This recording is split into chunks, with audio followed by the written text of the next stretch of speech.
বন্ধুরা, আজ আমি কেক বানিয়েছি আনারের জুস দিয়ে। তো আনারের জুসটা আমি ঘরে বানিয়ে নিয়েছি, তো আপনারা দেখেন। তো বন্ধুরা, পুরো ভিডিওটা আপনারা দেখে কেমন হয়েছে আপনারা কমেন্ট বক্সে জানাবেন, আর আমার ভিডিওটাকে লাইক করবেন।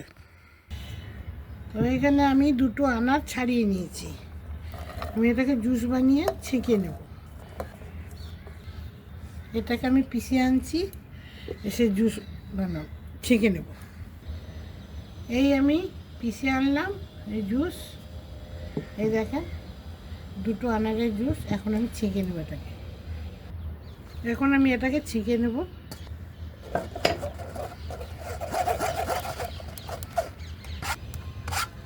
আমার জুসটা ছাঁকা হয়ে গেল, এখন আমি এটাকে সরিয়ে নেব।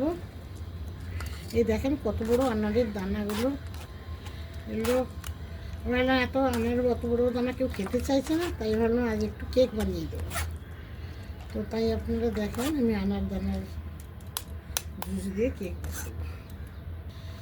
এই যে দেখেন এতটা আনারের জুস বেরিয়েছে। এখানে আমি 200 গ্রাম চিনি দিয়ে দিলাম,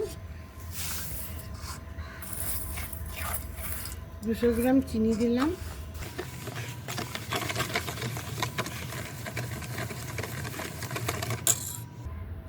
মাখনও দিয়ে দিচ্ছি এটাতে 1 চামচ, বড় চামচে। আমি একার সাথে এটাতে ফেটিয়ে নেব। এখানে 150 গ্রাম সুজি দিয়েছি, সুজিটাও দিয়ে দেবো, কেন সুজিটা আগে দিলাম, সুজিটা একটু ভিজবে, তার জন্য আমি সুজিটা আগে দিয়েছি। মাখনটা গলে যাবে আর সুজিটাও ভিজে যাবে। এখানে আমি অর্ধেক কাপ আগে দুধটা দিচ্ছি, পরে আমি লাগলে দেব। এখানে আমার 150 গ্রাম ময়দা আছে, আমি আগে অল্প অল্প দিচ্ছি।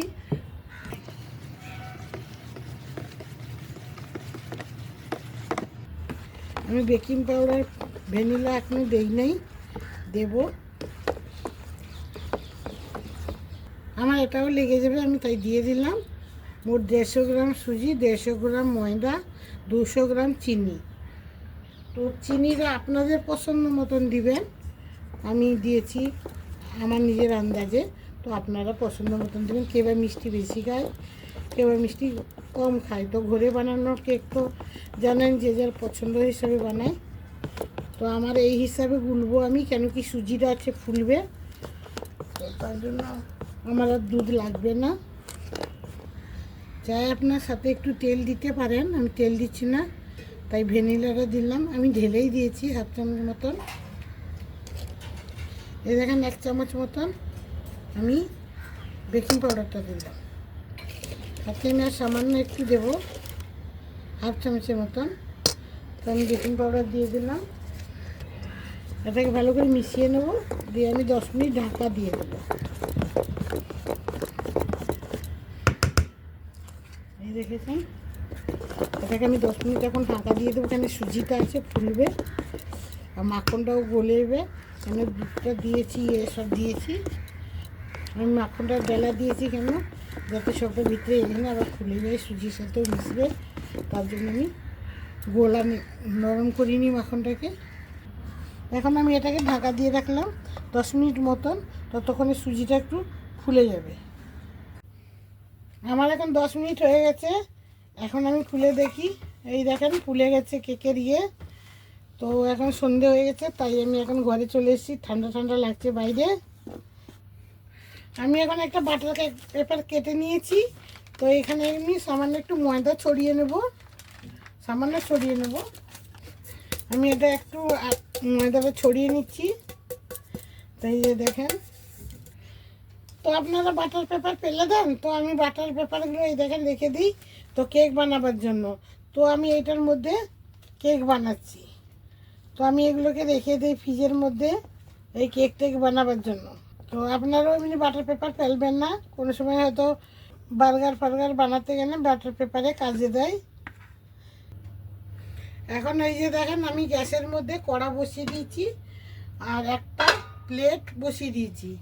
তো 5 মিনিট আগে বসিয়েছি, ওটা গরম হয়ে গেছে, আমি কোনো বালি টালি দেইনি।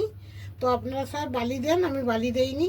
তো আমি আজ আপনাদেরকে দেখাবো এইভাবে কেকটা কিভাবে হবে। এর মধ্যে এটা কমসে কম আধা ঘন্টা বসবে, এই কেকটা আধা ঘন্টা লাগবে আমার হতে। তো কম আঁচ করে বসিয়ে দিলাম এই কেক আধ ঘন্টার জন্য। আমি এখন কেকটা দেখতে এলাম, কতক্ষণ আধা ঘন্টা পরে ঘুরে এলাম, তবে এখন অবধি হয়নি, আরও হবে। তো এই দেখেন ফুলেছে কত সুন্দর। কেন কড়ার মধ্যে দিয়েছি, বালি দেইনি, এতে জলদি বিয়ে হয়, চারুদিকের গরমটা পায়। আর এই চাপাটা দিয়েছি ওর কারণে, যাতে পুরো গরম ভাবটা ভেতরে থাকে। তো ওর জন্য আমি বালি টালি কিছু দেইনি। আরও 15 মিনিট লাগবে আমার কেকটা হতে। আমি এখন কেকটা দেখতে এলাম। তো আপনারা দেখেন আমার 1 ঘন্টার কাছাকাছি লেগে গেল কেকটা হতে। এই যে দেখেন, আমি এখন টুথপিক দিয়ে একটা দেখব। এই দেখেন কি সুন্দর লাগেনি, তার মানে কেকটা হয়ে গেছে। এখন আমি গ্যাসটাকে বন্ধ করে দেব। আমার কেক তৈরি হয়ে গেছে। তো আমি এখন একটু কেকটাকে সাজিয়ে দেব।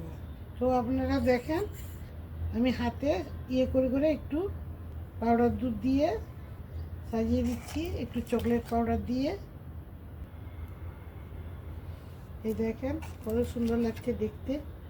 তো এখন আমার সাজানো হয়ে গেছে কেকটা। আমি এখন আপনাদেরকে কেটেও দেখাচ্ছি কেকটা কেমনভাবে কত নরম হয়েছে। তো আপনারা দেখেন, এই দেখেন কত সুন্দর নরম হয়েছে। তো এইভাবে আপনারা বাড়িতে সুজি ময়দা দিয়ে কেক বানাবেন বিনা ডিমের। তো সবাই খেতে পারবেন, পুজো পাঠার দিনে বি আপনারা খেতে পারবেন, কোনো দিন বার মানার দরকার নেই। তো আজ আমি এটাতে ওই জন্য বিনা ডিমের বানিয়েছি। আমার পুরো ভিডিওটা আপনারা দেখবেন, আপনারা কেমন লাগলো কমেন্ট বক্সে আপনারা জানাবেন।